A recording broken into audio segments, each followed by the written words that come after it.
Hello, my name is Lisa Shea. I am providing the narration for artist Karen Pendleton. Karen is a longtime member of the Blackstone Valley Art Association. She often works in monochrome, creating pen and ink artworks by using a stippling technique. Stippling, also called dot work, is created by using a pen to create tiny dots on a surface. The more densely you place the dots, the darker the area becomes. Here are some details about Karen in her own words. I am a self-taught artist and have participated in many exhibits and solo shows, including Broadmoor in Audubon in Natick and Hawthorne Suites in Franklin, Massachusetts. I have won several awards, both in photography and pen and ink. I have also been accepted into several juried shows, including Marblehead and Southborough, Massachusetts.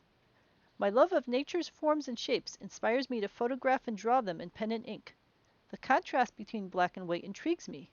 Occasionally, however, there is a subject that says color me. For these, I will use colored pencil or watercolor.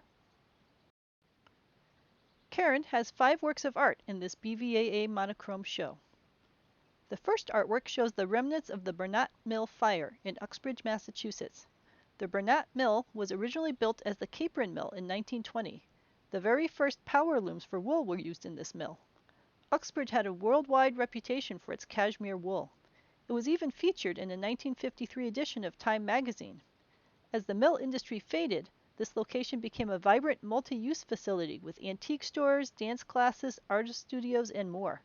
Sadly, on July 21, 2007, it caught fire and everything was lost.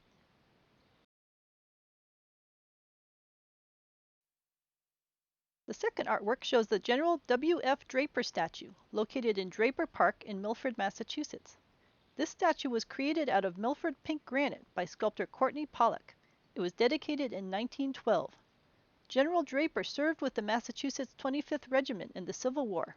He served as a U.S. representative for Massachusetts and was president of the Draper Corporation.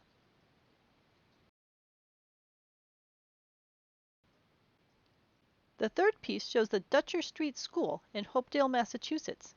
It was built in 1898 as a grammar school.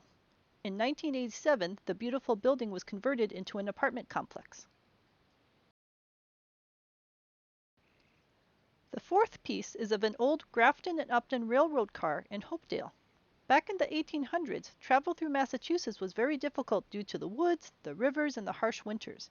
Intrepid businessmen first built the Blackstone Canal linking Worcester and Providence. The canal had barely opened when another group of businessmen leapt in and built a railroad. The railroad greatly vitalized transportation in the region, and it put the canal out of business. The Grafton Center Railroad was part of that second wave. It was opened in 1874 as a connection between Grafton and North Grafton. In 1888, it changed its name to the Grafton and Upton Railroad and extended its routes to Milford and Upton. Passengers used it until 1928. Over time, it fell out of use, and by the early 2000s, the line was nearly unusable. There have been efforts in recent years to revitalize the line. This train car was a historic remnant which fell apart and was eventually destroyed. This final piece shows the Mill House at Stanley Park in Westfield, Massachusetts. This image was part of a duo show Karen did with Laura Senadella, titled One Image, Two Different Strokes. For this particular pairing, Karen's image was created in pen and ink while Laura's was painted. The show was held at Alternatives in Uxbridge in August 2010. Stanley Park was created in 1949 from a gift from Frank Stanley Beveridge of 25 acres. It has since grown to nearly 300 acres. One section contains an example of a functional colonial-era village. This mill house is an actual working mill. For more information about Karen, you can view her online gallery at the BVAA.org website.